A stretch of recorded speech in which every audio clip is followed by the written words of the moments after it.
por dentro do software que eu tenho aqui. Beleza? Iniciar. Tá bom. Muito boa noite, pessoal. Sejam todos muito bem-vindos. Mais uma noite de atividade do Co-Creation Boot, Caçador. Bem legal. Tive a oportunidade, essa é minhas primeiras interações com o Co-Creation Boot. Já faço parte do Co-Creation Lab há mais tempo, né? Uns 4 anos e pouco. Mas esse formato novo é recente aqui para a gente. Para mim, pelo menos. E ontem à noite eu tive a oportunidade de fazer com o Co-Creation Boot aqui de Floripa, fazer essa conversa que eu vou conduzir com vocês aqui também hoje, sobre experiência do cliente, ou CX, CX, Customer Experience, enfim, vocês vão encontrar com essas diversas terminologias, beleza? Então eu vou apresentar aqui, pegar abrir compartilhamento de tela com vocês. Vamos lá. Beleza. Confirma para mim, Luciano, que estão vendo aí direitinho? Sim, então, estamos vendo. Beleza, muito bem. Então, gente, o nosso papo hoje aqui é sobre esse tema que eu já adiantei para vocês, né? Experiência do cliente. E o objetivo é a gente chegar justamente no coração dos nossos clientes, né? Então, se conectar num nível realmente profundo, íntimo e próximo com os nossos clientes, isso gera uma série de desdobramentos positivos para os nossos negócios, tá? Deixo aqui já o meu contato aí, tanto na plataforma TXM, quanto nas mídias sociais, quem quiser me procurar. Estamos sempre à disposição para conversar com vocês, para falar, enfim, e vamos em frente. Espero que seja um conteúdo super produtivo, útil para vocês, que eu adoro falar. Alguns momentos vou até me empolgar, né? Tem bastante conteúdo, bastante coisa, dicas práticas, e espero que realmente vocês possam sair daqui com coisas para implementar já a partir de amanhã. Beleza? Então vamos lá, gente. Me apresentando aqui mais um pouquinho para vocês. Meu nome é Thiago Matoso. Eu já estou aqui nessa iniciativa, como eu estava falando para vocês, desde 2017, né, hoje intitulada TXM Methods, né, essa empresa que engloba Co-Creation Lab, Co-Creation Boot e outros produtos que estamos desenvolvendo. Eu comecei como mentor uns anos atrás, basicamente atuando dessa maneira. Como palestrante, fui sendo convidado para falar sobre alguns temas. Depois, com o crescimento do negócio, surgimento de novas turmas, a ser coordenador de regional, gestor de turma, e hoje estou como diretor de operações aí, com apoio de muita gente boa, tocando essa parte operacional das nossas turmas por todo o Brasil. Também tenho uma atuação, né, como consultor, mentor e professor, muito ligado a essa área de design, de experiência, de inovação, empreendedorismo. Então, gosto muito desses temas e me acompanhando aí nas minhas palestras aqui com vocês, nas minhas mídias sociais, vocês vão ver um pouco disso também. Beleza? Então, a gente começa aqui com essa pergunta, né? Por que será que atualmente se fala tanto sobre experiência? Tem que oferecer uma experiência, o cliente está em busca de uma experiência. Isso é um desdobramento de como o mundo dos negócios, a economia, o valor das coisas tem evoluído. Então, é evidente que isso é um termo da nossa contemporaneidade, do nosso momento. Certamente, décadas para trás não se falava nisso, por um contexto histórico diferente daquele que a gente vive hoje. Quem fala muito sobre essa progressão do valor econômico das coisas, dos produtos, dos serviços, é esse professor aqui chamado Joseph Pine, autor, coautor desse livro chamado A Economia da Experiência, que infelizmente só tem em inglês por enquanto, até onde eu sei, mas é uma super referência, onde ele explica, como que ao longo do tempo foi se modificando essa nossa relação com o valor das coisas, com o valor econômico das coisas. Se num momento, durante séculos, talvez até milênios, toda a nossa geração de valor, nossa cadeia de valor era muito ligada aos commodities, aquilo que estava na natureza. né? Ou seja, aquilo que era animal, vegetal ou mineral, que a gente simplesmente extraía da natureza e trocava e comercializava, enfim, e não beneficiava de maneira muito consolidada. Né? Então, no primeiro nível ali, onde tem o quadradinho vermelho, né, a gente tinha as nossas commodities. Então, a gente extraía simplesmente isso da natureza e, naquela época, era o valor das coisas e a diferenciação de uma para outra, né, olhando para esses dois eixos, era muito baixa. E aí, passados alguns séculos, o que aconteceu? Chegou a Revolução Industrial.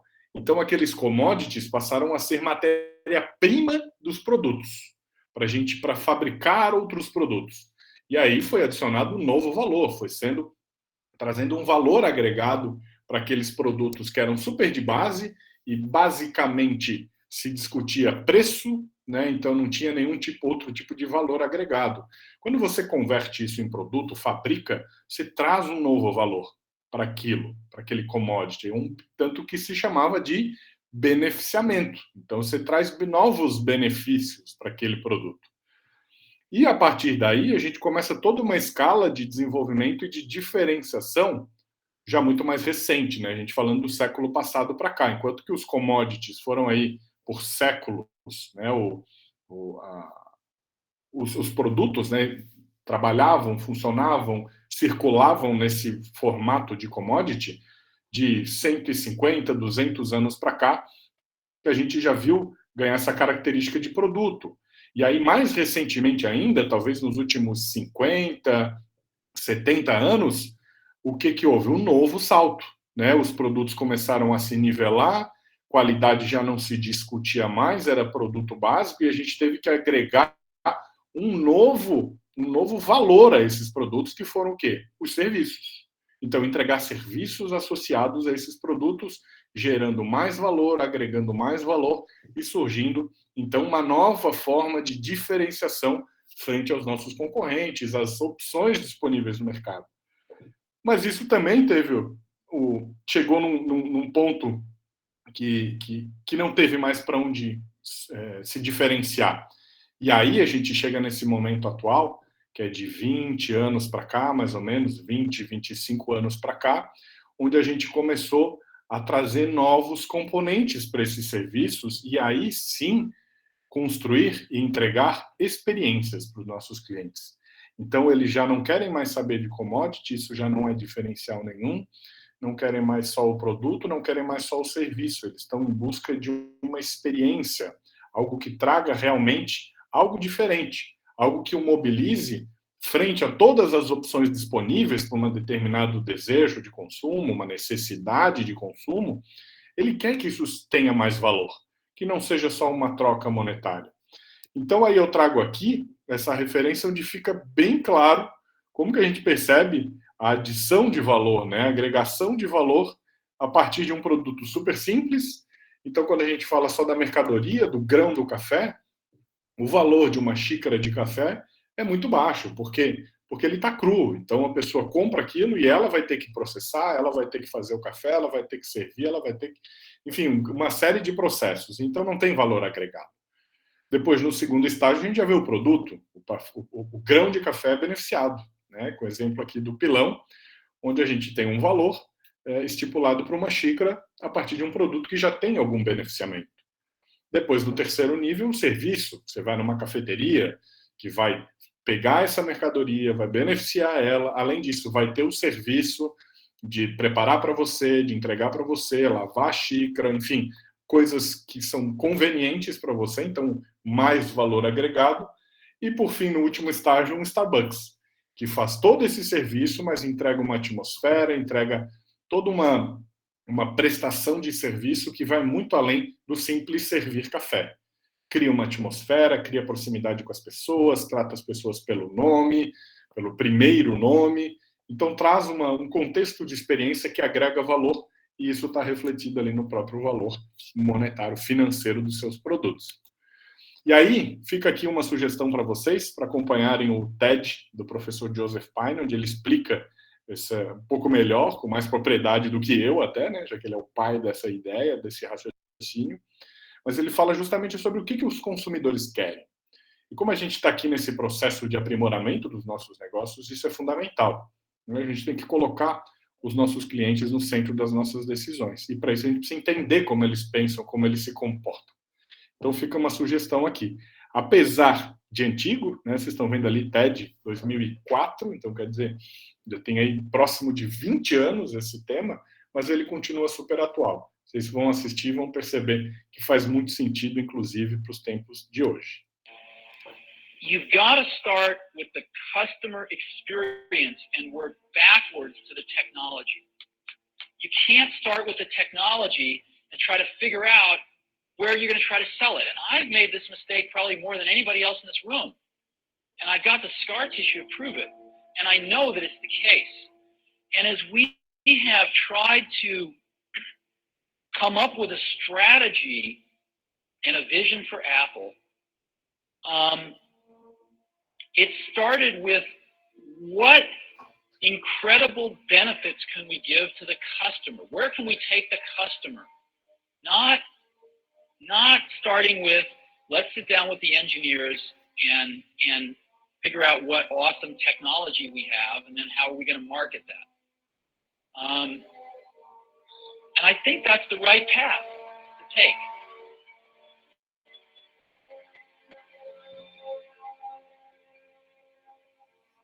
Muito bem. Então eu trago esse vídeo aqui do Steve Jobs, né, fundador da Apple, enfim, um grande exemplo aí de empresa que tem uma estratégia de experiência do consumidor muito consolidada, né, e nas palavras dele aí a gente percebe como isso realmente é proposital, né, e quem já teve a oportunidade de interagir com algum produto ou alguma loja da própria Apple percebe isso. Né? Eu tive recentemente uma experiência fantástica com eles.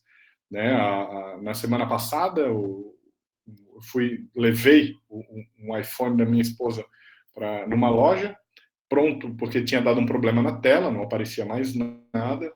Eu pronto para desembolsar uma grana lá e comprar uma tela nova. Enfim, cheguei na loja, comecei a fazer o atendimento e o rapaz percebeu que a bateria tinha inchado. E ele falou, olha, pode ser que o problema seja nessa bateria aqui, vamos dar uma olhada. Ele levou lá na área técnica, mostrou para o técnico viu e falou, olha, inclusive, nós temos um programa aqui da Apple, que até 5 anos da compra, a bateria é trocada integralmente, sem custo nenhum para o cliente. E, cara, existe uma possibilidade de o problema da tela estar associado à bateria. Né? E aí, quer dizer, pode ser que também a gente vai encaminhar para a Apple para analisar e pode ser que eles te deem também uma tela gratuitamente. Falei, poxa, que maravilha, né? E eu já tinha acordado em pagar lá os quase R$2.000, que era a troca da tela. Pois bem, no dia seguinte eles me ligam e falaram, olha, encaminhamos para a Apple e eles concordaram em te dar um aparelho inteiramente novo. Né?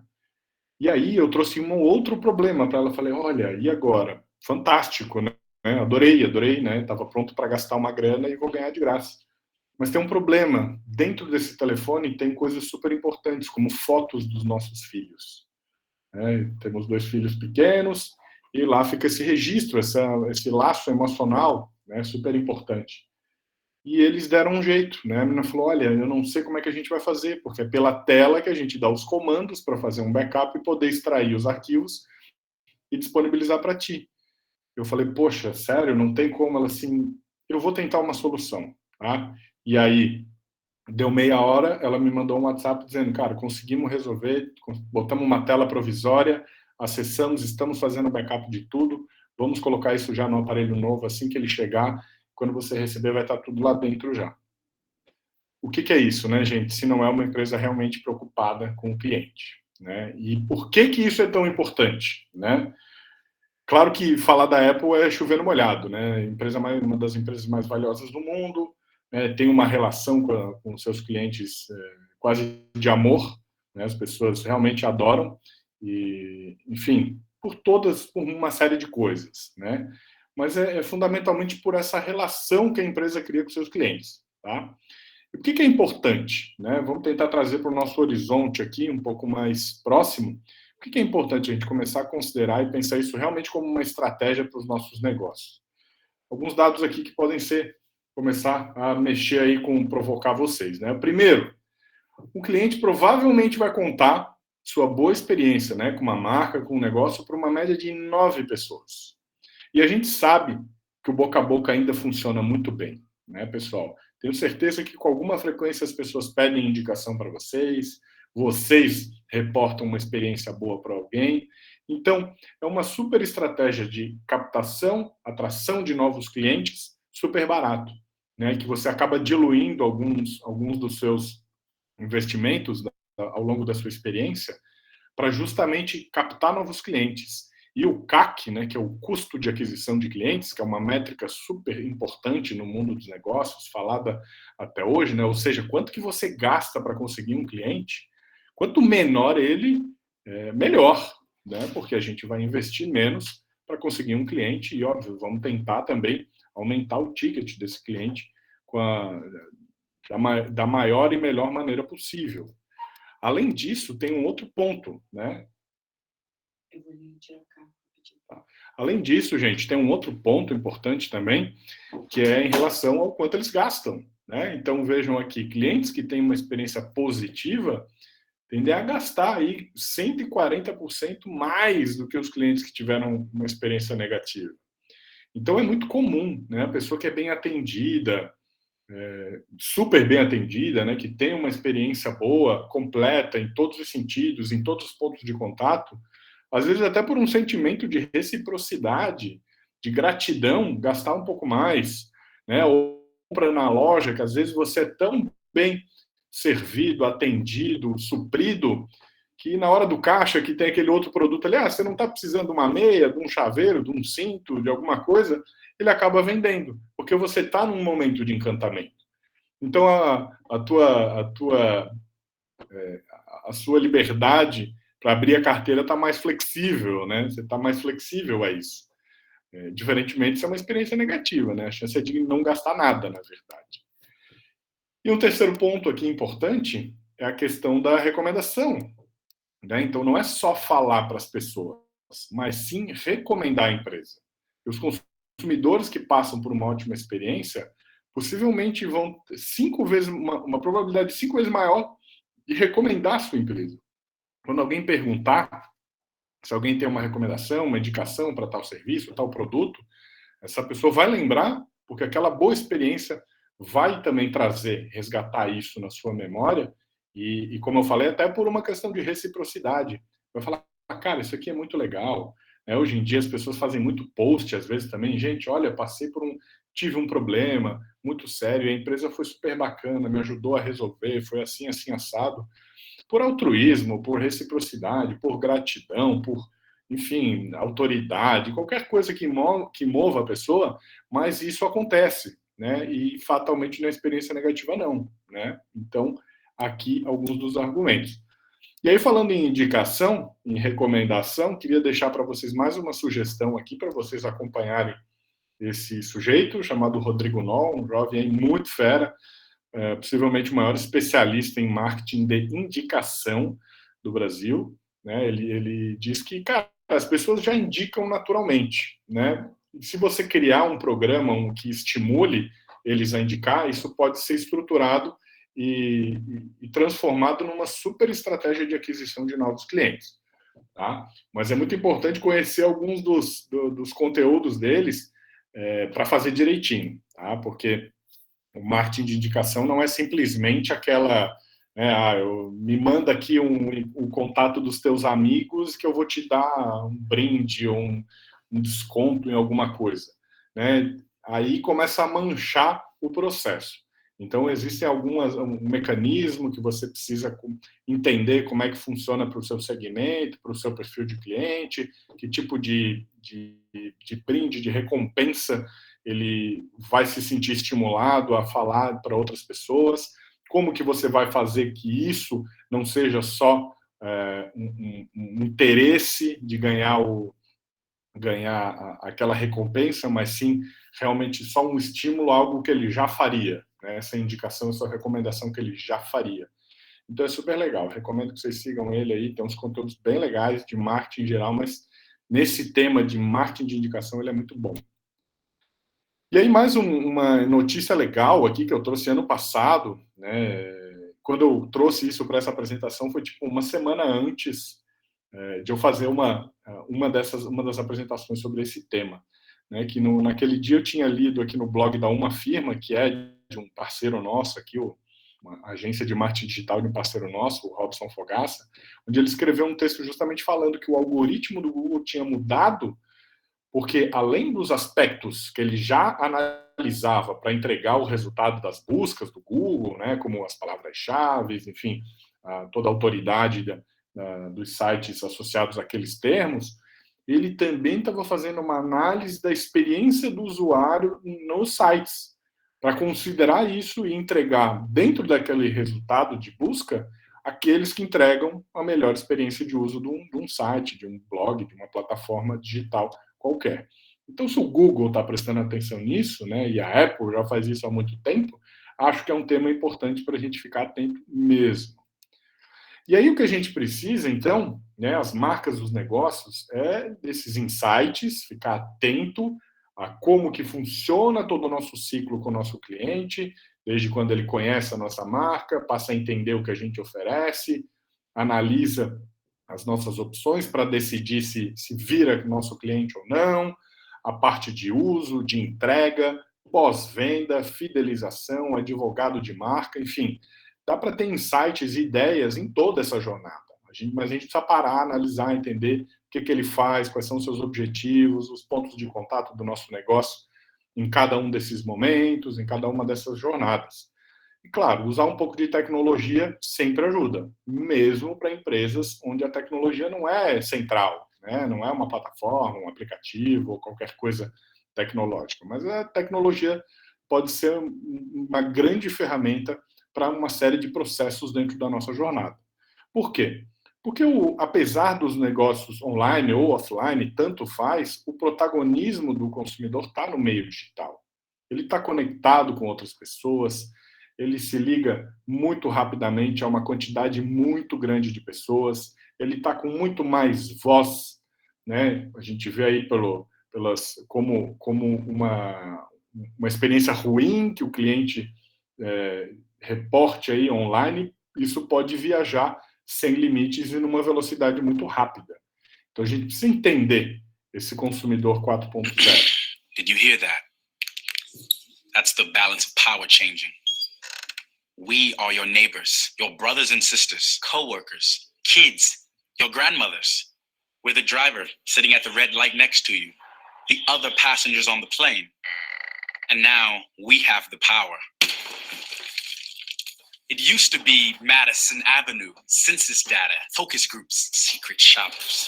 It used to be jingles, endorsements, infomercials, coupons. It used to be the customer is always right, said those who didn't listen. But that was yesterday. Today we found our voice. We are strangers, but we are organized. We won't wait for your big data. We want whatever, whenever, wherever. 9 to 5. We live 24 hours a day. We are a moving target. We move fast. We are a movement. We are cutting cords, changing the way things work. Status quo, status no. We brought down the taxi industry, but we are not the enemy. We are your opportunity. We are growing, getting better at getting better. We are your path to success, if you can keep up with us. We'll be on the winning team because we'll pick the winners. We are not millennials. We are families with more Facebook followers than you. We are not baby boomers. We are grandmothers who order Christmas gifts from a touchscreen. Gen X. Gen Y? No. We are Generation CX. And you can be too if you listen to us. Create for us. Join us. Generation CX. Muito bem, né? Então ele fala aí sobre justamente isso, né? O protagonismo dos clientes, né? Especialmente potencializados pela internet, pela conectividade das pessoas, não só para reclamar, né?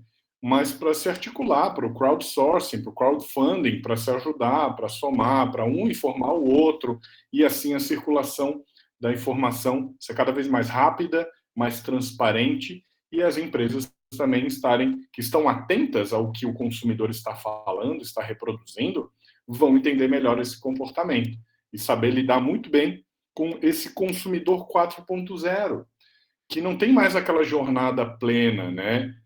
Plana de ver um anúncio, ir numa loja, fazer a compra e levar para casa. Hoje, os canais de comunicação, os canais de conversão são vários, né? Então, a pessoa pode ser impactada por um link que o seu amigo manda pelo WhatsApp, você entra no site, vê o preço, mas quer ir na loja física para experimentar, para ver como é que é, e aí você gosta, mas aí volta para casa e compra online, e depois você faz uma avaliação e participa de um programa de indicação, indica outro amigo que vai na loja também.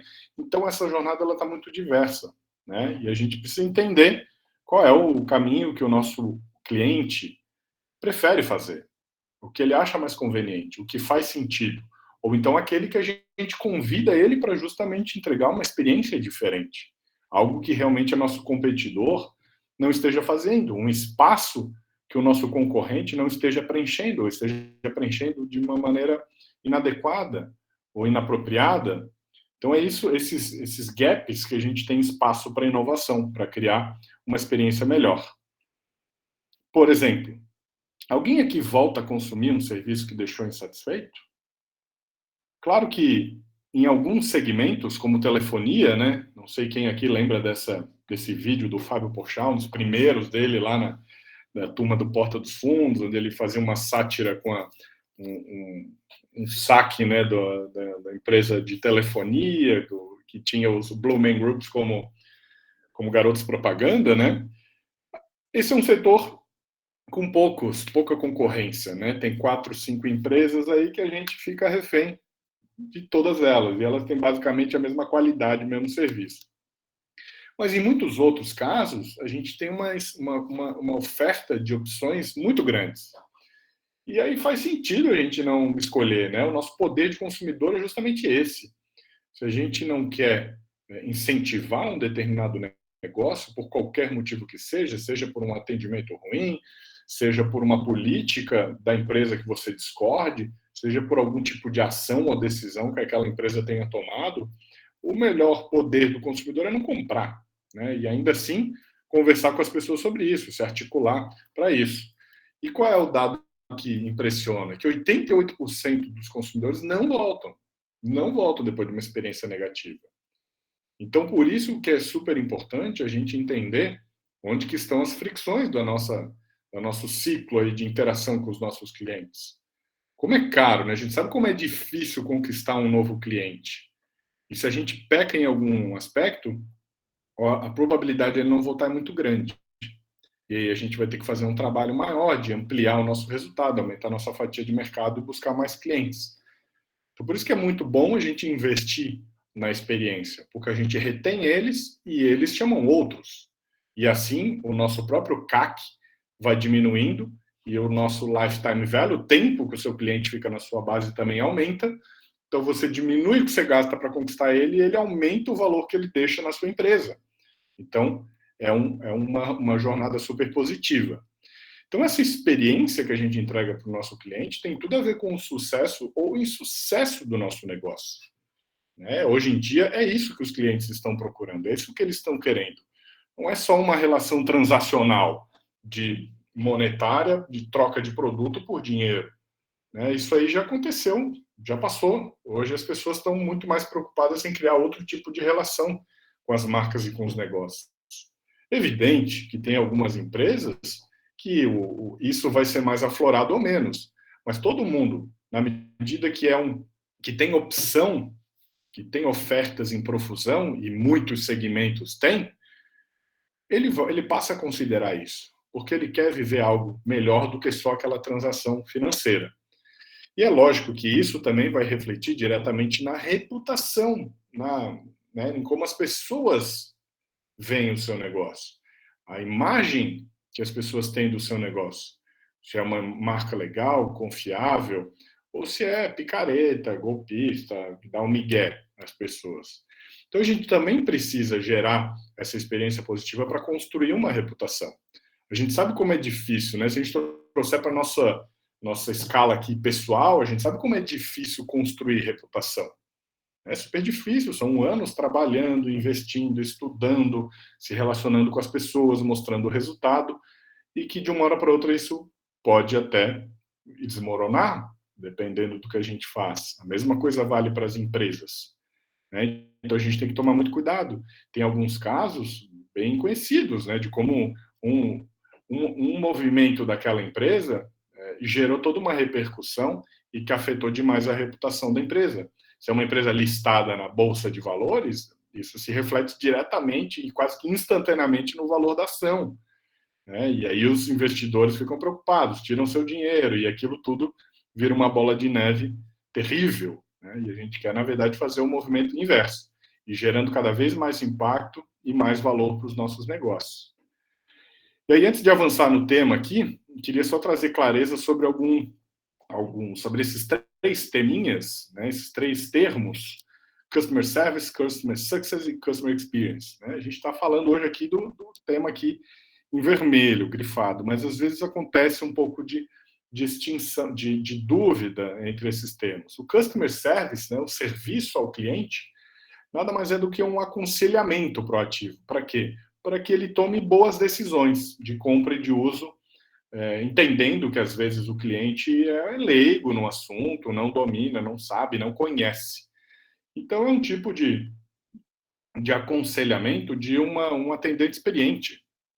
A gente poderia citar como exemplo um assessor de investimentos, né? Hoje em dia tem crescido bastante o investimento em bolsa, em ações, fundos, e muita gente não sabe muito sobre isso. E o assessor de investimento, de uma XP, por exemplo, de um BTG, enfim, eles estão ali justamente para aconselhar as pessoas, falar, cara, esse ativo aqui tem a ver com o teu perfil, acho que tem uma oportunidade interessante aqui, e vai fazendo esse aconselhamento. Então, é basicamente ajudar a escolher o que comprar, quando comprar e como usar. O Customer Success é quando a empresa está super preocupada com os objetivos do seu cliente. Né? Então, entendendo que você vai vender um produto ou um serviço que é para buscar maior eficácia ou eficiência, independentemente da tarefa que a pessoa queira realizar, mas é importante que você se certifique de que o seu produto ou o seu serviço está ajudando ele a alcançar esse objetivo. Né? E nos produtos digitais isso é muito explorado, né? Porque é muito normal também que um bom vendedor consiga realizar a venda do produto, né, de um software, por exemplo, e aí o cliente vai lá e assina, começa a pagar mensal, mas se não há um acompanhamento, um treinamento, um onboarding, por exemplo, o cliente não vai saber explorar todos os benefícios daquela solução, e aí passa um mês, passa 2 meses, o cara vê aquilo lá sendo descontado no cartão de crédito, e ele não usa, até que ele dá churn, né, como o pessoal chama aí no mundo da tecnologia. O que acontece? Cancela a assinatura, porque ele fala, cara, estou pagando e não estou usando. Então não está me trazendo benefício nenhum, não está me ajudando a alcançar meus objetivos. Então o Customer Success é justamente esse acompanhamento do seu cliente, entendendo que ele está alcançando os objetivos dele com a ajuda do seu serviço, do seu produto. Enquanto que o Customer Experience, ele aborda um pouco de tudo isso, mas eu gosto muito dessa definição que ele fala onde fala que o Customer Experience é um modelo de gestão. Ele é um modelo de gestão, ou seja, uma estratégia, uma abordagem de negócios que coloca o cliente no centro das decisões. Então, quando a empresa é realmente centrada no cliente, em prover uma boa experiência, a ideia é que essa empresa, quando vai tomar uma decisão sobre um novo produto, um novo serviço, uma mudança, a criação de algo novo, ele se pergunte, mas isso é bom para o meu cliente ou isso é só uma conveniência para mim? Porque às vezes pode até ser conveniente para a gente, mas precisa fazer sentido para o cliente. Né? Para que ele tenha essa boa experiência e não perceba que você criou uma coisa a mais, mas que para ele aquilo não facilita, não torna prático, não torna barato, econômico, nada disso.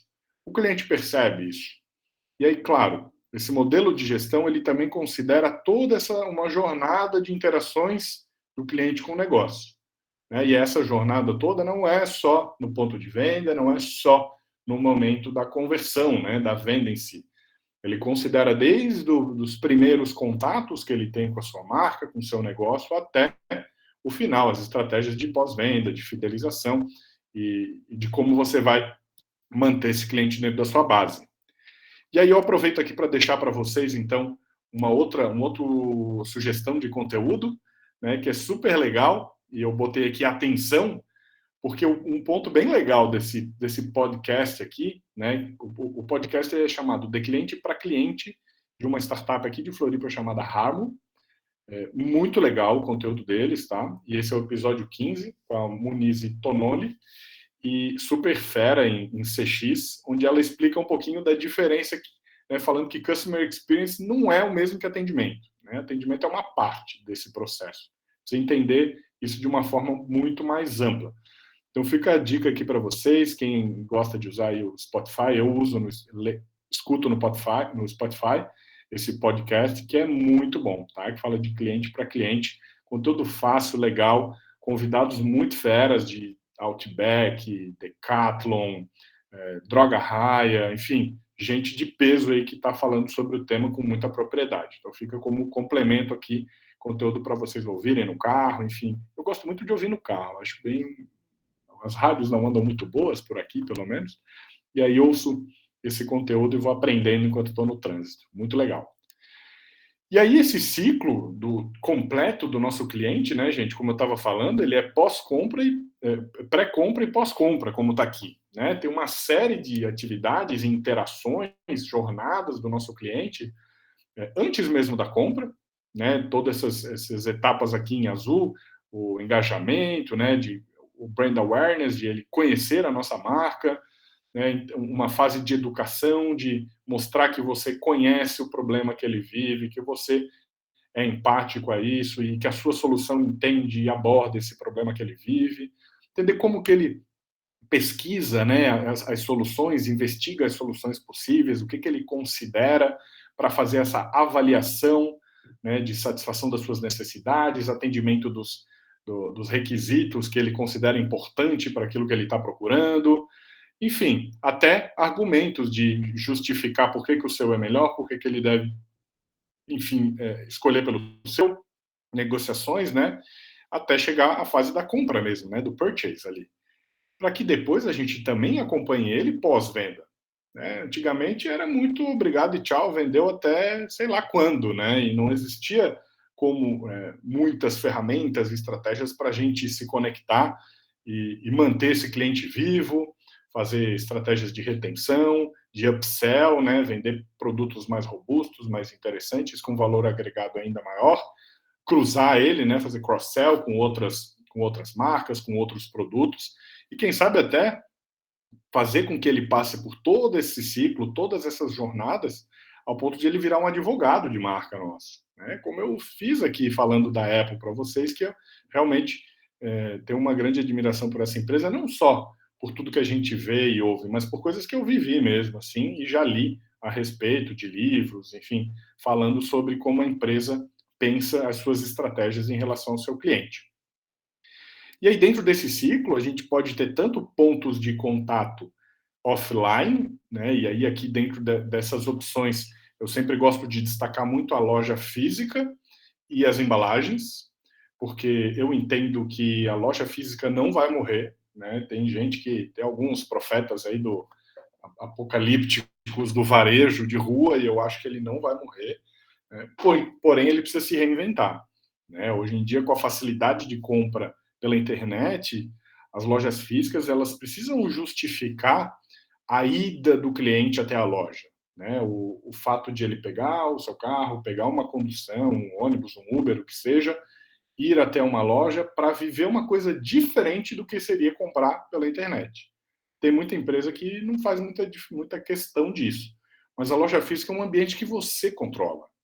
Você pode mexer com iluminação, com som, com cheiro, com disposição dos produtos, apresentação, degustação. Então, é um ambiente que você controla. Então, você pode trazer todo um contexto diferente da frieza do online. O online ele é muito prático, ele é rápido, muitas vezes até bem mais barato, mas ele não cria esse tipo de atmosfera. Então, a loja física ainda existe, eu tenho certeza que ela não vai morrer, mas ela precisa se reinventar. Né? Isso é fato. A gente precisa mostrar para as pessoas por que faz sentido ela investir tempo, gasolina e paciência para ir até uma loja para conhecer o produto de perto, né? E as embalagens também, né? E a gente não precisa necessariamente falar de embalagens incrementadas, né, bonitas, mas sim é um momento onde a pessoa está lá desfraldando o produto, abrindo, encontrando aquele produto que ela comprou. É um momento onde a empresa pode fazer novas interações com o seu cliente. Então, sempre tem são 2 pontos muito legais, que eu gosto muito de destacar, porque os demais aqui, né, a gente sabe que são pouco eficientes ou então estão também precisando de frescor, né? E a gente, especialmente por causa dos pontos de contato online, né, que a gente vem crescendo muito, as mídias sociais já não são uma novidade, são uma grande realidade, né? Claro que com essa novidade aí do Facebook, com o metaverso aí, vamos ver o que isso aí vai virar, o que isso vai entregar de novas experiências, né? Eles estão prometendo aí uma coisa muito mais imersiva, você participando do conteúdo e não só consumindo o conteúdo. Enfim, vamos aguardar as cenas dos próximos capítulos. Mas tem outros pontos de contato super interessantes também, né? Como o saque 2.0, que não é mais só o telefone, pelo contrário, muita gente hoje em dia nem gosta mais de usar o telefone, prefere ser atendido pelo WhatsApp, às vezes até SMS melhor do que o telefone, e por direct message do Instagram, pelo Messenger do Facebook. Então, tem muitos canais que a gente pode interagir com essas pessoas, né? E tem algumas coisas também muito interessantes que vão surgir realmente com as Smart TVs. E não só as Smart TVs, mas todos os dispositivos que vão chegar conectados dentro de pouquíssimo tempo às nossas casas, né, com a internet das coisas, com o IoT, né, o IoT, os nossos dispositivos conectados, a geladeira, a máquina de lavar, o ar-condicionado, enfim, casas automatizadas, tudo isso vai gerar uma nova série de relações, de interações dos clientes com as marcas, né? E aí, muito espaço para a gente criar experiências positivas. E como que a gente pode mapear, né, a jornada do cliente? Por que isso é importante, né? Primeiro porque essa jornada ela já não é mais tão plana, tão fácil de entender, né? Quando era só o modelo de compra de atração mais tradicional, de fazer um anúncio, trazer para a loja e vender, era um pouco mais simples, né? Hoje essa jornada está muito mais complexa. E por que é importante? Porque o cliente ele faz o caminho que lhe é mais conveniente. Então essa figura aqui ela é super conhecida, super utilizada, e eu adoro ela. Porque ela mostra aqui que não interessa se a gente quer que a calçada tenha aquele formato ali, com aquele ângulo de 90 graus, se o usuário quer fazer esse caminho diagonal aqui. E ele vai passar por ali e a ausência quase que total de grama nesse caminho mostra que não é só aquela pessoa que quer passar ali, que muita gente já passou ali. Então, os usuários prefeririam muito mais que a calçada tivesse esse trajeto, esse traçado, e não aquela quina ali, né? Porque o caminho deles não é esse, e aí não é otimizado. E não adianta, gente. O cliente ele acha uma maneira, né? Porque hoje em dia tem muitas opções, eles têm muito recurso, ele acha uma maneira de fazer a coisa do jeito que é mais conveniente para ele. Por isso que a gente tem que mapear e entender o que ele prefere, quais são os seus objetivos, quais são as tarefas a serem realizadas dentro desse processo, os pontos de contato. E aí isso aqui é uma foto mesmo de um canvas, né, impresso, preso na parede, de uma consultoria que eu fiz, onde a gente estava aqui no processo de mapeamento dessas jornadas, né?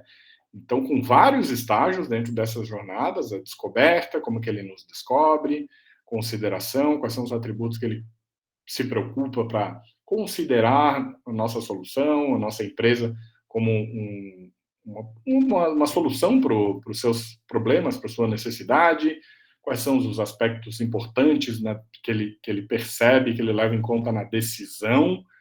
Depois, entrega e uso, né, como que a gente vende, como que a gente funciona essa parte de entrega e uso, e até descarte, eventualmente. E estratégias para fidelização e construção de advogados da nossa marca, né? E ao longo de cada uma dessas etapas, é importante entender Quais são as tarefas que o nosso cliente tem que fazer para nos descobrir, para considerar a nossa solução, para decidir, para entregar, para usar, para fidelizar? Quais são os objetivos do nosso cliente em cada uma dessas etapas? O que ele quer descobrir? O que ele vai considerar? O que ele analisa para decidir? Então, são coisas que a gente precisa pensar, né? Isso não é simples, isso não se faz de uma hora para outra, tanto que vocês estão vendo aqui o preenchimento está incompleto, porque isso foram algumas sessões com a empresa, né? De a gente fazendo esse trabalho e entendendo, porque muitas vezes o próprio gestor ou empresário nunca fez esse tipo de análise.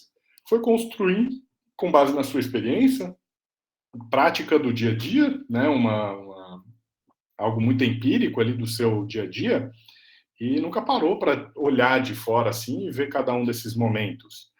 Né? E aí é muito legal, porque naquela linha ali da experiência, que tem as carinhas ali da feliz a muito triste, que surgem muitos insights, né? A gente começa a entender como que a gente está em cada um desses momentos, se está legal, não está muito legal, e por que não está legal. E aí começam a surgir algumas ideias, alguns insights, né? Inclusive apoiado em tecnologia. E ainda dá para preencher com objetivos do negócio em cada um desses momentos, quais são os indicadores que vão nos apontar se está legal, se não está muito legal, se estamos melhorando, quais são os principais desafios do nosso negócio em cada um desse momento, as nossas dificuldades, onde que estão aí as nossas fragilidades. Podemos elencar os responsáveis por cada um desses momentos, né, que são pessoas que vão ter como meta aprimorar todo esse processo, entender se está funcionando bem. E, por fim, sistemas e tecnologias que podem nos apoiar. Né? No começo lá eu falei sobre os insights e como a tecnologia pode nos ajudar a entregar uma boa experiência para o nosso cliente que está protagonista nesse mundo digital. Tem uma versão que eu fiz aqui mais enxutinha, né, para quem quiser fazer isso de uma maneira um pouco mais prática, mais ágil, mas que também traz valor. Vou colocar ele em tela maior aqui para vocês entenderem, que basicamente divide em 3 grandes blocos, né, 3 grandes estágios, o antes, o durante e o depois. Entendendo quais são os passos do cliente, o que ele faz em cada um desses momentos, os nossos pontos de contato, como que ele interage em cada um desses momentos, se é por uma mídia digital, se é por um ponto de contato offline, online, como que está a nossa experiência, os nossos principais desafios e, por fim, insights e ideias, coisas que a gente vai fazer para melhorar esse processo. Isso aqui tinha na plataforma, não tenho certeza se tem ainda, mas eu posso disponibilizar esse template para vocês, quem quiser imprimir, colocar na parede. Podemos até uma ideia, um insight, ideia que me deu agora, tentar a gente trazer isso para o Miro também e colocar na nossa plataforma, de maneira que vocês possam interagir digitalmente. Vou anotar aqui para a gente já colocar isso aí em discussão dentro do nosso processo. E aí eu trago mais uma sugestão para vocês. Um pouquinho de entretenimento, tá? É possível que muitos, se não todos vocês já tenham assistido esse filme, se chama Jerry Maguire, com Tom Cruise, é um filme que não é novo, né? É um filme dos anos 90, não sei exatamente que ano, mas acho que dos anos 90, mas que fala muito desse foco do cliente, né? Ele é um agente esportivo de atletas e que precisa se reinventar quando ele se posiciona de uma maneira muito firme com relação ao foco do cliente, que é, né, tratar as pessoas como pessoas e cuidar deles não só como produtos da indústria do esporte, né? Falando dos esportes americanos, que são uma grande indústria, mas olhando o lado humano. E aí, depois que eu me dei conta do slogan aqui do filme, que fala The Journey is Everything, né? Então, a jornada é tudo. E a gente está falando aqui das nossas jornadas, de como analisar todo esse processo, todo esse ciclo do nosso cliente com os nossos pontos de contato. E aí, já que a gente está falando da jornada, de criar uma boa experiência, eu quero falar para vocês sobre o Zimote. Não sei se alguém aqui já ouviu falar, mas pelas cores, né, vocês já percebem que é uma coisa do Google. E o Zimote foi uma percepção, um conceito, né, um assunto criado dentro do Google. Porque eles perceberam que existe um momento zero da verdade nesse processo de compra. Eu vou explicar para vocês o que é esse momento zero, que está muito ligado à experiência e como ela repercute em novos clientes, em toda a formação de uma reputação de uma empresa. Antigamente, né, o modelo mental de decisão de compras mais tradicional como até já falei em outros momentos para vocês, ele era muito mais simples. Ele era basicamente um estímulo, que aí era uma promoção, uma propaganda, um anúncio, em rádio, TV, jornal, dentro do supermercado, enfim, algum estímulo qualquer que nos convidava a conhecer um produto, a consumir um produto. O primeiro momento da verdade, então, surgia, que é o momento da compra efetiva, né, de pegar na prateleira, de botar dentro do carrinho, pagar e levar, que é um primeiro movimento ativo de compra. E o segundo momento da verdade, como eles chamavam, que era a experiência de uso mesmo. Chegar em casa, consumir aquele produto, usar, enfim, um serviço qualquer. E aí, o que o Google, entendendo essa nova jornada, né, permeada pelo mundo digital, o que eles perceberam? Que surgiu entre o estímulo e o momento, e o primeiro momento, surgiu o momento zero. O que é o momento zero? É claro, os estímulos eles continuam, eles estão multicanais, né? Ainda tem a propaganda de TV, de rádio, de outdoor, as mídias offline, mas tem também as mídias, os estímulos online, né? Um e-mail marketing, um post patrocinado, alguma coisa assim, que pode realmente nos estimular a conhecer uma empresa, fazer uma compra. Quem aqui nunca fez isso? Todo mundo provavelmente já fez, já foi impactado por um anúncio digital e entrou lá, clicou para saber mais, para conhecer o produto e eventualmente até comprou. Mas o que a gente faz antes eventualmente de comprar? A gente vai ver que empresa é essa, o que as pessoas estão falando sobre ela, qual é a avaliação deles sobre o produto. Enfim, a gente recebe o estímulo, mas a gente deu aquele um pezinho para trás, né? Fica com um pezinho para trás para ver o que as pessoas estão falando. Então, como o vídeo lá do Geração CX diz, antigamente era anúncio, era Fox Group, era degustação, era não sei o quê, eram esses tipos de estímulo que nos faziam ir lá e comprar. E hoje a gente recebe esses estímulos, mas antes disso a gente fala, peraí, deixa eu ver quem é essa empresa, deixa eu ver que produto é esse. Se realmente ele performa, se as outras pessoas estão confiando nisso que a empresa está dizendo. Hoje a voz do cliente e de clientes que já passaram por aquela experiência ganhou muita potência. A gente não acredita mais só na mensagem da empresa, que ele é o melhor, que ele é o mais barato, que ele resolve todos os meus problemas. A gente vai ver se outras pessoas confirmam isso. Então, esse é o momento zero. E aí, depois, claro, efetiva a compra e gera uma experiência. E é essa experiência que depois vai se tornar o momento zero de outra pessoa. Que a gente vai viver uma experiência, vai contar realmente lá, fazer uma avaliação online, por exemplo, e contar. Olha, realmente, a empresa entrega tudo que fala. Fiquei um pouco desconfiado, não conhecia, mas experimentei, outras pessoas disseram que era bom, eu acreditei, e realmente é verdade. Recomendo.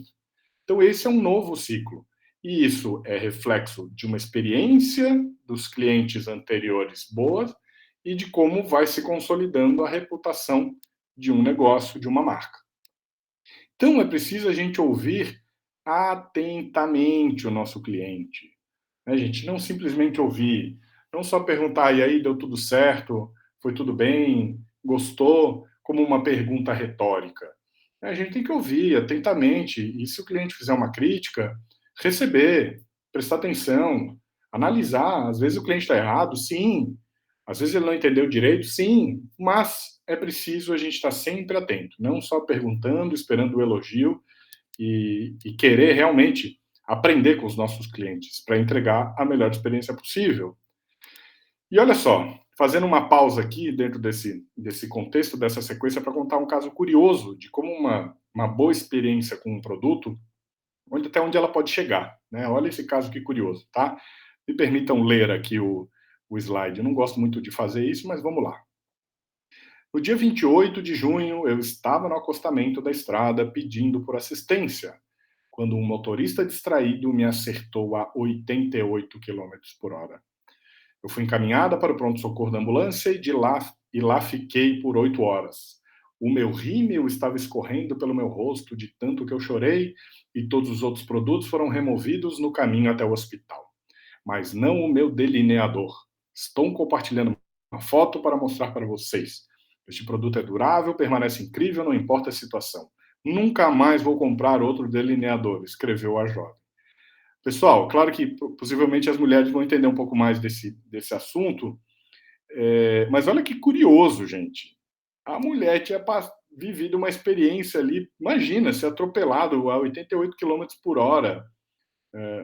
Pô, sei lá, não sei exatamente em que condição ela ficou, mas está ali com um colar cervical, e ainda assim ela foi lá e fez uma avaliação espontânea sobre um produto, sobre a qualidade do produto, né? Então, olha que coisa curiosa, né? A empresa ela se puxou para fazer um produto de super qualidade que até num momento como esse, essa qualidade foi percebida, né? E até onde isso pode chegar agora, né? Então, um caso bem curioso, super interessante de como um produto bem pensado, né? Porque provavelmente a empresa imaginou, pô, olha, esse é um produto que é utilizado quando você vai para algum evento e você pode dançar, suar, pode chover, pode molhar, enfim, algumas coisas, vai lavar o rosto, mas isso não quer dizer que tem que ser removido. Então, a empresa se preocupou com essas particularidades da experiência de usar o produto, óbvio que nunca se preocupou com o atropelamento, mas se não tivesse um produto bem feito, jamais teria vivido esse tipo de coisa. E aí tem um exemplo, né? Aqui em Florianópolis, a gente tem uma unidade do Co-Creation num bairro de alta vulnerabilidade social, chamado Monte Cristo. A gente tem uma unidade nossa muito legal lá. E quando eu fiz essa palestra lá, eu trouxe esse exemplo para mostrar que essa realidade aqui cabe para todo mundo, né? Não é coisa de tecnologia, de startup, essas coisas. Então, peguei lá, esse aqui é um Google Maps lá da região, onde fica a nossa unidade do Monte Cristo, que fica nesse Centro de Educação aí popular, o CEDEP. E olha, o que tem em volta aí? Né? E aí destaquei aqui, pertinho ali da foto, tem o Marmitex, e aí entrei lá para ver, olha só, então tem a sua página no Google Meu Negócio, algo que todos vocês devem ter, quem não tem ainda, temos que fazer, tá? Porque às vezes você não tem um site, às vezes você faz um trabalho diferente nas mídias sociais, mas o Google Meu Negócio é imprescindível, tá? É super importante, tem muito SEO local, né? O chamado Search Engine Optimization, né? A otimização para os mecanismos de busca, basicamente Google, né? Estamos falando, é onde as pessoas procuram muitas coisas. Então, eles dão de graça a oportunidade de você montar lá um pequeno mostruário, né, da sua empresa, com esse Google Meu Negócio, onde você pode pedir para as pessoas te avaliarem, pode colocar o seu endereço, fotos, cardápio, por exemplo, para restaurantes, colocar o seu endereço, botar o telefone de contato, horário de funcionamento, enfim. Isso é super importante, tem que ter. Mas olha só esse outro caso interessante aqui do Marmitex, né, que tem ali 30 avaliações, e já fica uma dica importante aqui para quem entrar nessa estratégia de captação de avaliações, de reviews, busquem crescer esse número de avaliações o mais rápido possível, tá, pessoal? Porque quando tem muito pouco, 30, assim, ou menos, até fica parecendo que é só nossos amigos e a nossa família que escreveram ali, né? E aí a nota fica um pouco questionável. Agora, quando a gente já consegue mais de 100 avaliações, por exemplo, as pessoas sabem que realmente tem um monte de cliente falando do nosso negócio. E aí tem um caso também curioso aqui, né, nessa imagem do centro, que tem ali uma estrela, né, do Lucas Fernando de Oliveira. Achei ruim, achei um cabelo na comida, não recomendo. E aí colocou uma foto ali que tá meio ruim, mas primeiro que é bem estranho, assim, né? Ter um fio de cabelo com um prato limpinho, assim, né? Então, mas sem entrar no mérito, né? Porque eu acho que o restaurante ele não tem que entrar no mérito, não tem que entrar em bate-boca virtual, gente, porque isso aí perde o controle, né? Às vezes a empresa vai lá dar uma resposta atravessada, aí o Lucas pega, tira um print, manda nos grupos de WhatsApp, posta no Instagram dele, e isso a gente não sabe onde é que vai parar. Perdeu o controle. E por mais que eventualmente seja golpe, má intenção ou qualquer coisa que valha, para a empresa não vale a pena correr esse risco. E aí, olha que legal a resposta do proprietário, que está aqui na imagem da direita. Boa tarde, lamento pelo acontecido. Sempre prezamos pela higiene no nosso estabelecimento. Peço desculpas em nome da equipe e espero que compreenda. Nos procure para fazer um novo pedido. Com certeza você ficará satisfeito. Então, uma maneira de a gente transformar aquela experiência que foi ruim numa experiência possivelmente positiva. Quem sabe o Lucas voltou lá e falou com o proprietário, falou, cara, foi eu que fiz aquele negócio, pô, não foi legal aquilo, né? E aí, de repente, pô, o proprietário que foi esperto vai, cara, pega aqui uma outra marmita, vamos caprichar aqui, vamos trazer uma nova experiência para tu reverter essa imagem que tu tem do nosso negócio. E aí o Lucas pode ir lá e fazer e postar uma coisa positiva, legal, mostrando como a empresa respondeu ao problema. E tudo isso acaba virando, né, o limão que podia ser azedo, acaba virando uma super limonada. Então, você transforma um problema numa coisa que você vai captar novos clientes, vai transformar o seu negócio. Aquela experiência ruim vira uma coisa positiva. E por que as pessoas, né, escrevem? Por que a gente também escreve essas avaliações online? O que nos motiva? São várias motivações, tá? E isso, na verdade, não importa tanto, mas só para a gente saber que não é uma coisa só, não é só para falar mal. Às vezes as pessoas querem realmente, estão movidas por um altruísmo, querem fazer o bem, querem contar a experiência para outras pessoas, para que elas saibam exatamente o que esperar de um determinado negócio. Pode ser por justiça ou reciprocidade, ficou tão feliz com aquele atendimento bom, com aquela experiência positiva, que quer retribuir. Então, contar para outras pessoas como foi bom, seja por reconhecimento ou imagem social, mostrando que é uma pessoa que vai em vários lugares e que tem opinião sobre esses lugares, né? Por algum interesse pessoal, autoexpressão, não interessa, mas são vários os motivos. Então, por isso que é importante a gente também estimular que as pessoas façam essas avaliações e contem para a gente o que elas entendem, qual é a imagem que elas têm do nosso negócio, qual é a experiência que elas viveram com a gente. E qual que é o poder? Né? Eu acho que eu não preciso falar também do impacto negativo, né? Eu acho que vocês sabem o poder destrutivo das avaliações online, mas qual é o poder para o sucesso do nosso negócio? Olhem isso, gente. 93% dos consumidores, quase todo mundo, lê reviews, né? Avaliações para decidir se um negócio é bom ou não. Especialmente quando a gente está falando de tickets um pouquinho mais altos, né? De repente, um produto mais baratinho, nem sempre, mas ainda assim, muita gente faz mesmo com produtos de ticket mais baixo. Mas é quase todo mundo, e tenho certeza que todos vocês já fizeram isso em algum momento, né? Foram ver o que as pessoas estão dizendo daquele produto, daquela empresa. A gente tem muita opção, né? Faz uma busca, aparece um monte de opções. E a opinião dos outros realmente importa. E importa mesmo. Vejam esse dado. 85% dos consumidores confiam nessas avaliações online, tanto quanto em recomendações pessoais. As pessoas leem isso, é como se fosse um amigo seu, um parente seu, realmente atestando aquilo. Porque sabe que as pessoas estão ali fazendo aquilo por altruísmo, por justiça, por reconhecimento, mas enfim, mas que é genuíno. Né? Mas é claro que quando tem bastante avaliações, né, gente? Como eu lembrei para vocês. Então, quando tem ali 4, 5 avaliações, normalmente as pessoas desconfiam. Ah, isso aqui é só os amigos e tal, até porque normalmente as primeiras notas são todas boas, né? Mas também não é problema ter uma avaliação ruim, tá, gente? Claro que ela tem que ser o mínimo possível, mas isso também mostra que somos humanos, né? E errar é humano. Todo mundo, todos os negócios têm problemas, todos erram. A questão é como lidamos com os problemas quando eles acontecem. E aí, como que a gente pode usar isso em favor do nosso negócio, né? Que pode ajudar o sucesso, a gente já viu. Mas como que a gente pode ajudar em favor do nosso negócio? A gente pode definir uma estratégia e algumas práticas para fazer esse gerenciamento da nossa reputação online. Né? E aí, vou trazer algumas dicas bem práticas aqui para vocês.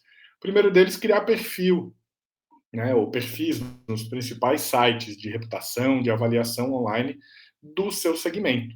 Hoje em dia, já existem esses sites, né, setorizados, segmentados, talvez o mais conhecido aí, setorizado, o TripAdvisor, né, que fala de turismo, de hotéis, de restaurantes e tal, mas tem de vários outros, né, para o segmento de profissional, enfim, para carros, para restaurantes especificamente.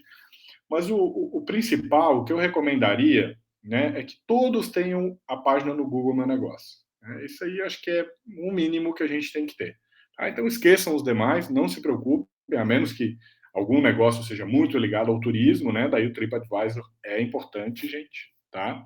Mas o Google é o mínimo, tá? Então fazer a sua página lá no Google Meu Negócio. facilitar esse processo de avaliação, tá, gente, do cliente. Então, claro, não é só ter a página lá, mas como que a gente convida ele, como que a gente torna fácil, a gente tem que mandar, permitir que ele chegue muito fácil lá naquela página de avaliação. Tá? Eu vou mostrar um exemplo aqui que aconteceu ontem comigo, até botei hoje aqui no slide, porque eu incluí na apresentação ontem, mas vocês vão ver um exemplo disso aqui. Tá? Então, tem que ter, como tem aqui o exemplo do botãozinho, né, que vocês poderiam adicionar num site de vocês, né, que diz ali, nos encontre no TripAdvisor, que clica ali e cai direto na página para fazer a avaliação lá dentro do TripAdvisor. Então, a gente tem que facilitar esse processo. Não é falar para ele assim, entra lá no nosso site e deixa a avaliação. Daí o cara tem que abrir o navegador, digitar o endereço do site, achar dentro do site onde é que é o lugar de avaliação, para daí escrever a avaliação. A gente está dificultando, a gente não está facilitando. Então usa um QR Code, um balcão, usa um cartão que ele vai acessar diretamente aquela página, é só entrar e escrever a avaliação, ou que seja só dar as estrelas ali, né? Tem um caso de um restaurante que eu ouvi falar, garçons muito bem treinados, né, que no final do atendimento conversavam com os clientes, estava tudo do seu gosto, foi legal, o vinho estava bom, o ponto da carne estava bom, e quando o cliente fala, estava tudo excelente, foi fantástico, muito bom, todo o atendimento, todos os serviços, o garçom está treinado para puxar do bolso um cartão com um QR Code e falar assim, poxa, que legal, que ficamos muito contentes que a sua experiência tenha sido positiva, queria pedir uma gentileza, que o senhor, né, conte, em poucas palavras, pode ser, para outras pessoas, isso que o senhor acabou de nos contar. É super importante para que a gente possa oferecer essa experiência a mais pessoas. E aí, naquele cartão, tem um QR Code, que aponta o celular ali, já cai na página, ele dá as estrelinhas, escreve ali, muito bom, aquelas palavras que ele falou, e você facilitou esse processo. É simples, prático, o momento foi oportuno, né, quando ele tinha acabado de viver a experiência e relatou proativamente ali que foi boa. Então, tem que facilitar esse processo, tem que ajudar ele a nos ajudar. Ter uma rotina de respostas, né, e responder o mais rápido possível. Então, de repente, pegar um dia na semana para entrar lá na página de vocês e ver se teve uma avaliação nova e responder ela. Não responder de forma automatizada. Vamos ver algumas dicas aqui para guia de resposta. Então, obviamente, né, as respostas de vocês, a forma como vocês interagem, tem que estar de acordo com missão, valores, propósito da empresa de vocês. Né? Precisa ser autêntico, precisa estar alinhado a como vocês, qual é o discurso da empresa. Né? Não adianta nada. A gente viu já muitas vezes, né, aquele quadrinho na parede lá da missão da empresa e no balcão ali te atendendo de uma maneira totalmente inversa aquilo. Então precisa ter essa autenticidade, esse alinhamento. De repente definir uma linguagem, né? Tem empresas que gostam de ter um tom diferente. Minha empresa é mais jovem, conversa com jovem, então falar gíria, falar linguagem de internet, usar emoji. Então, que tipo de linguagem? Como é que vai ser? Vai ser mais sóbrio, mais sério, ou mais descontraído, mais jovem? E, claro, muito importante, primeiro de tudo, entender como é que a gente procede com avaliações, com reviews negativos, né? Como é que a gente vai proceder? Qual é o caminho? E também, claro, saber como responder os positivos, inclusive se a gente vai ter algum tipo de estratégia de transformação daquela experiência numa nova experiência, num upsell, num cross-sell, numa nova compra, né? Ter uma estratégia para gerar avaliações online, né? Então, tornar possível ter a página pedir por reviews, por avaliações. Gente, muitas pessoas, quando são convidadas a fazer, fazem, porque se sente meio que num compromisso. Mas muitas empresas têm vergonha de pedir. Faz a página lá e deixa lá. Mas, gente, tem que pedir. Tem que pedir. Só assim vocês vão conseguir um número considerável de avaliações e que vai incrementar a reputação do negócio de vocês e vocês vão chegar a colher os resultados a partir desta reputação. Facilitar esse processo, né? Já falei para vocês sobre isso. Pessoal, 2 itens bem importantes. Jamais, 3 vezes, para não esquecer, oferecer algo em troca da avaliação. Tá? Porque os outros clientes, descobrindo isso, toda a reputação vai ficar manchada e questionável. Né? Como é que a gente sabe que as pessoas fizeram aquela avaliação de maneira genuína ou se foi só para receber aquele benefício, aquele brinde ali? Eu já passei por uma situação dessa, numa lavanderia aqui em Florianópolis, que estava lá, faça uma avaliação online e eu te dou 5% de desconto. E aí, como eu atuo com esse tema, questionei a pessoa, né? Falei, como é que funciona essa história desse desconto aí? Ela falou, não, você faz a avaliação aqui na minha frente e aí eu já te dou desconto agora. Eu falei, poxa, mas isso é um pouco intimidador, né? A pessoa vai fazer aqui e se eu não gostei do atendimento? Se eu vou fazer uma avaliação ruim, você vai me dar o desconto mesmo assim? Né? E aí eu comecei a explicar para ela, falei, olha, eu trabalho com isso, não é legal.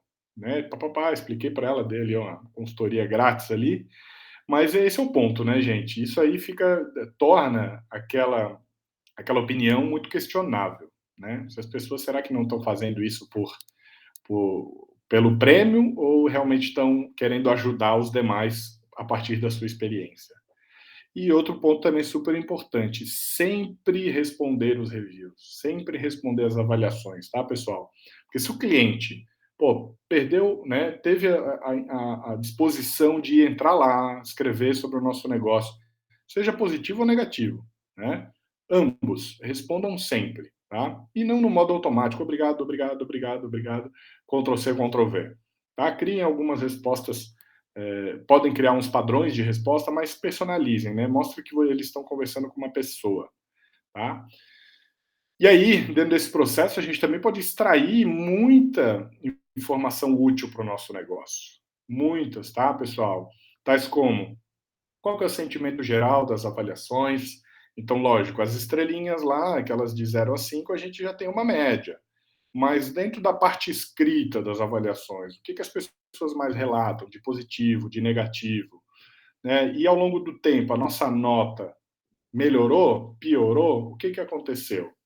Né? Por que melhorou? Por que piorou? Para a gente saber o que está acontecendo, o que está dando certo, o que está dando errado.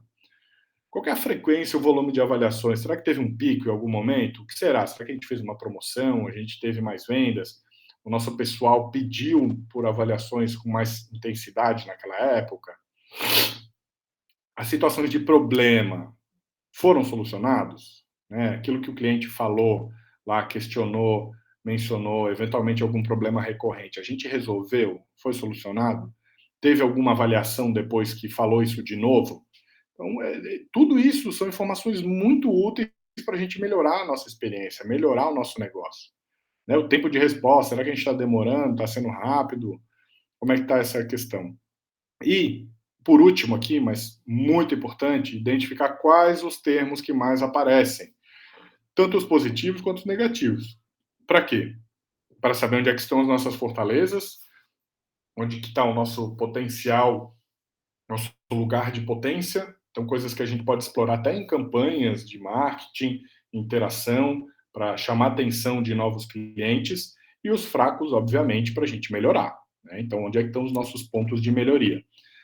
Tem o caso de um cliente, de um ex-cliente meu, acabou se tornando até um bom amigo, assim, conhecido, muito próximo, que ele falou do caso de um shopping, que a avaliação do shopping, as avaliações negativas do shopping, todas citavam um problema com o cinema.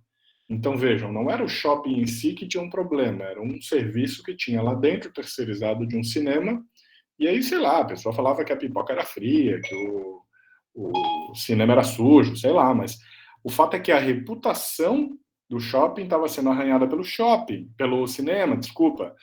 E aí, o que eles fizeram? Foram lá e conversaram com a administração do cinema. Falaram, ó, gente, pintou isso aqui, ó, a pipoca de vocês está fria, o cinema está sujo, resolvam isso. E aí, a empresa de cinema foi lá, resolveu, e dali por diante não teve mais nenhuma avaliação negativa falando desse ponto. Então, gente, como diz, né, o exemplo de hoje aqui, só antes de mostrar o exemplo, né, a frase do Bill Gates aqui, seus clientes mais insatisfeitos são sua melhor fonte de aprendizado. Porque nas experiências positivas, não vamos aprender tanto. Né? A gente sabe o que está fazendo, nos envaidece, obviamente, mas onde a gente aprende mesmo, onde a gente pode melhorar, são nos problemas, nos clientes insatisfeitos. E a gente pode transformar isso numa situação positiva. Então, deixa eu voltar aqui o exemplo que eu falei para vocês, né, que aconteceu hoje, mas eu botei ontem na apresentação, por isso que está o exemplo de hoje, Mas não interessa, é novo, né? Que eu recebi uma compra e vejam como eles fizeram aqui, escreveram um texto, né, e tal, agradecendo isso, aquilo, parará, né? Falam que fabricamos todos os itens oferecidos com o propósito de proporcionar a melhor experiência ao cliente, com o melhor custo-benefício.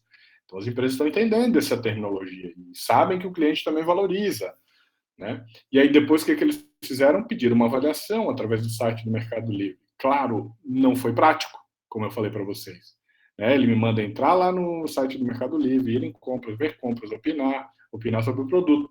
Então, o trajeto não está muito fácil aqui, né? Mas ele pediu, pelo menos tem alguns pontos bem importantes, deixou um WhatsApp aqui, caso tenha algum problema. Então, um exemplo que tem seus probleminhas, mas também super interessante, porque esse aqui é um produto super barato, tá, gente? Eu gastei R$50 nesse produto aqui. Então, mesmo em produto de ticket baixo, as pessoas estão preocupadas como foi a experiência em atender, em pedir avaliação e se colocar à disposição para qualquer problema. Beleza? Então, é real, está acontecendo. Mas então, algumas dicas práticas aqui que eu imagino que também esteja preocupando vocês de, beleza, pintou um review, uma avaliação negativa, como é que eu faço? Como é que eu lido? Como responder? Dicas práticas também, gente. Primeiro, sempre agradeça, tá? Não interessa, às vezes o cara foi um babaca, exagerou lá nos termos, entendeu errado as coisas, não funcionou direito, não entendeu direito, mas sejamos maiores, né? Então, vamos agradecer, vamos ser educados. Até porque, gente, olha só essa estatística, 74% dos consumidores, eles escrevem esses reviews negativos para ajudar a empresa a melhorar. Né? Então, às vezes, o gestor não percebeu aquilo, não sabe que alguma coisa está acontecendo de errado, e aquilo chama atenção. Então, muita gente que escreve negativo é realmente na intenção de ajudar. Segundo, reconhecer que houve um problema, pedir desculpas, né, como foi o exemplo lá do cabelo, mas aí internamente você vai avaliar. Por quê? Porque tem dois caminhos. Pode ter realmente havido um problema, de fato, real, ou o cliente também não entendeu direito, ou o relato dele não reflete exatamente o que aconteceu, né? Então, a gente também avaliar para ver o que aconteceu de fato. Super importante também garantir, né, falar que você vai tentar resolver, vai tomar providências para que ninguém mais passe por aquele tipo de situação.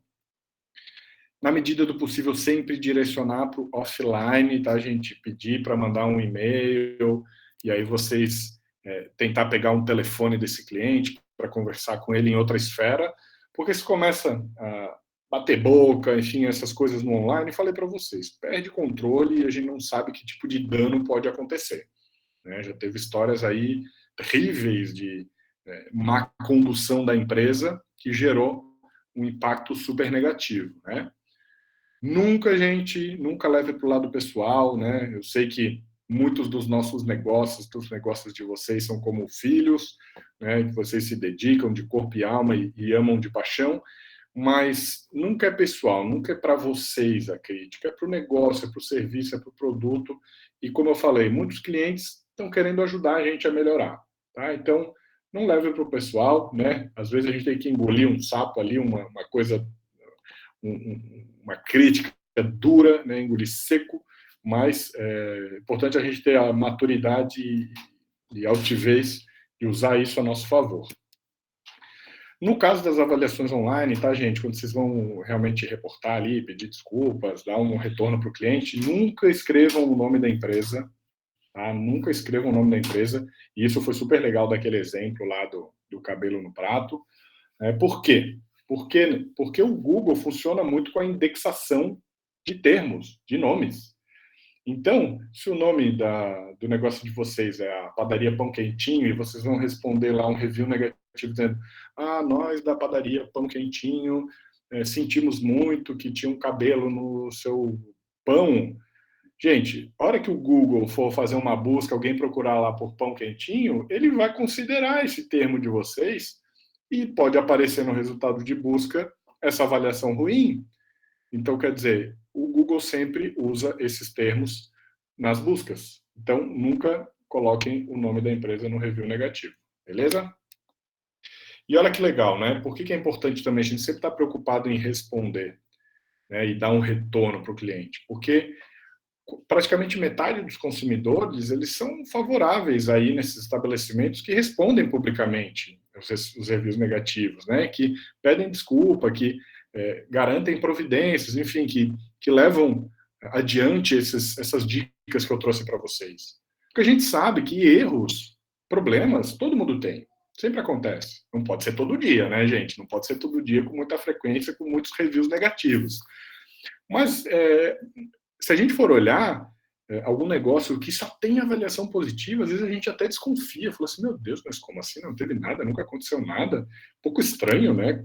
Tipo, a esmola é demais, o santo desconfia, né?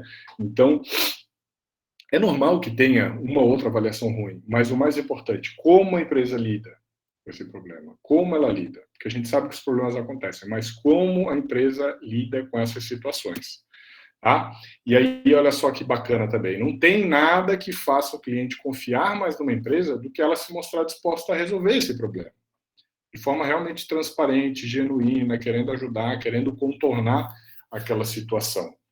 Então, como eu falei, às vezes é um problema ruim que pode se transformar numa coisa boa. Você pode reverter aquela experiência ruim numa coisa positiva, que a pessoa também vai lá repostar, vai falar da situação, do negócio, de como a empresa lidou com o problema, e ao invés de outras pessoas deixarem de consumir na sua empresa, podem querer se aproximar e virar clientes de vocês, entendendo que vocês são justos e que se eles tiverem um problema, eles vão ficar tranquilos, que a empresa resolve.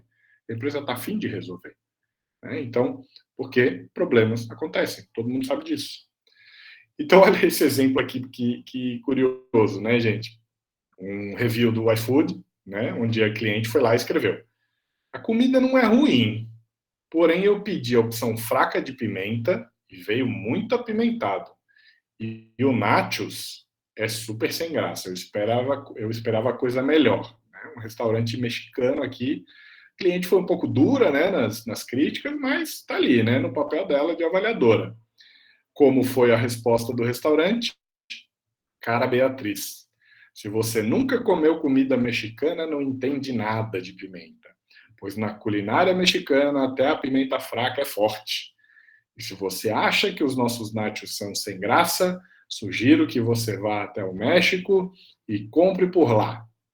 E aí, gente, seguiu aqui as minhas dicas?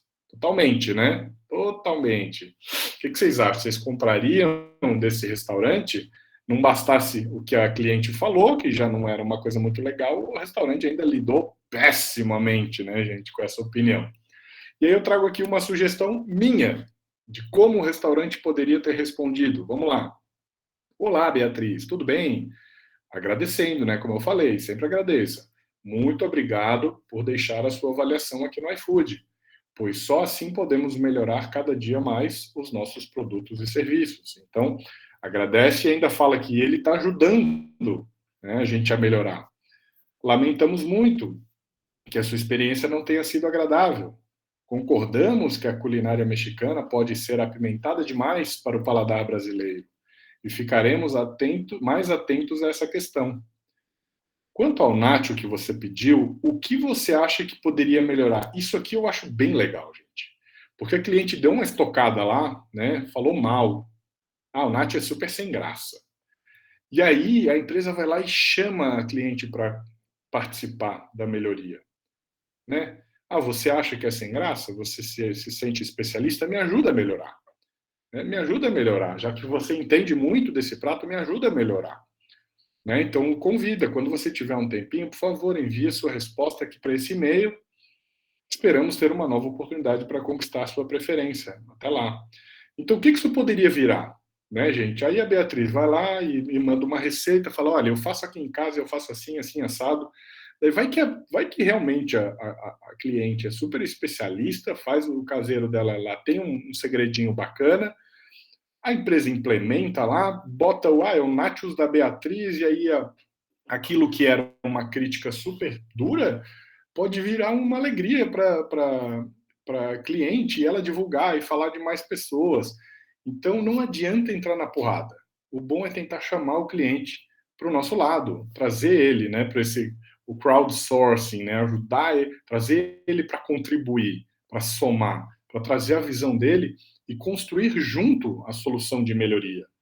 E aí isso pode virar uma coisa na mesma proporção, só que para o lado positivo, né? Então, estejamos sempre atentos nesse tipo de oportunidade. E aí, já me aproximando aqui do final, queria só deixar para vocês algumas dicas práticas, né? O NPS, por exemplo, né? Talvez vocês conheçam, que é o Net Promoter Score, que é muito simples, né? Aquela perguntinha que a gente faz para os nossos clientes, em uma escala de 0 a 10, qual é a probabilidade de você recomendar a nossa empresa a um amigo ou familiar? Muito simples, tenho certeza que todos vocês já devem ter participado de algum tipo de pesquisa como esse. E como que a gente lê esse resultado, né? Numa primeira análise é muito simples. De 0 a 6 são aquelas pessoas que não tiveram uma experiência boa. E aí são rotulados, digamos assim, como os detratores, né? Eles vão falar mal do nosso negócio. E aí são pontos preocupantes. Receber uma nota dessa, tenta conversar com a pessoa, falar, pô, o que aconteceu? Qual foi o problema? Como é que a gente pode ajudar? Né? 7 ou 8, não tão preocupante, mas também preocupante. São os passivos, né? Que acharam ok a experiência de vocês, nada de mais, nada de menos, não fizeram mais do que obrigação. E aí também certamente tem espaço para melhorias. Já o 9 e 10 são os promotores, né? Então, quer dizer, gente que ficou muito contente com a experiência, muito feliz, gostaram muito, ao ponto de que vão promover a nossa empresa, vão falar bem, vão recomendar, vão indicar. E a esses aqui, já cabe uma segunda ação. Pô, deu a nota 9, 9, 10, 9 ou 10? Gente, convida para fazer uma avaliação, manda o link. Pô, que bom que você gostou da nossa experiência aqui. Você pode contar para outras pessoas, para que elas saibam o tipo de trabalho, serviço e como a gente entrega, como a gente consolida o nosso propósito.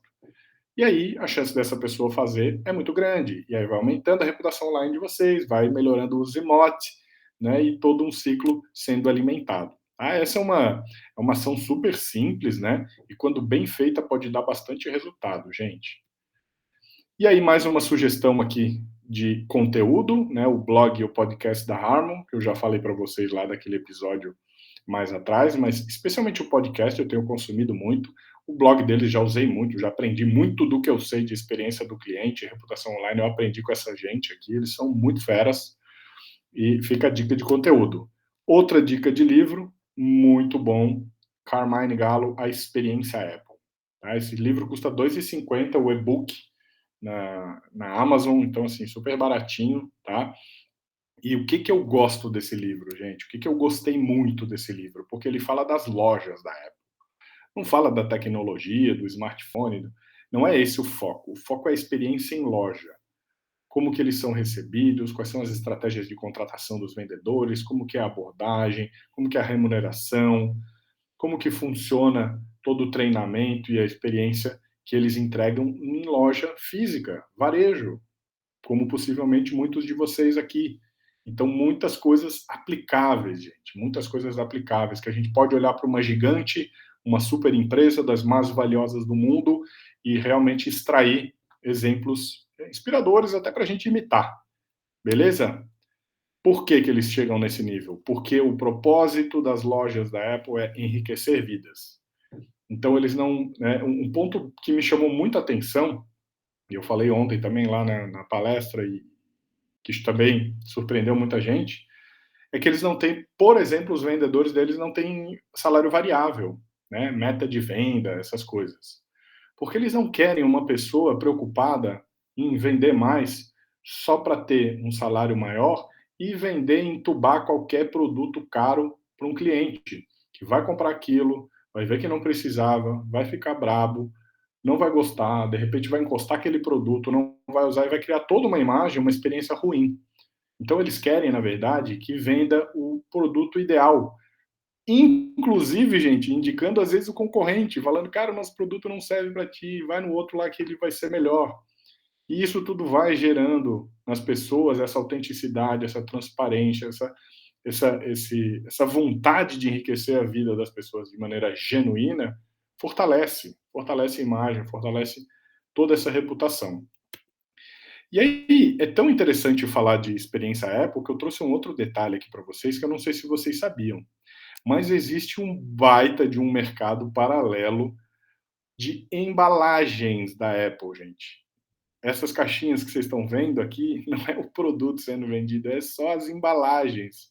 Então, eles pensam tanto nos detalhes, né, como eu falei das embalagens para vocês lá no ponto de contato offline, eles pensam em tanto em todos os detalhes que as embalagens deles são tão bem feitas, tão estruturadas, são realmente artigos que as pessoas veem valor.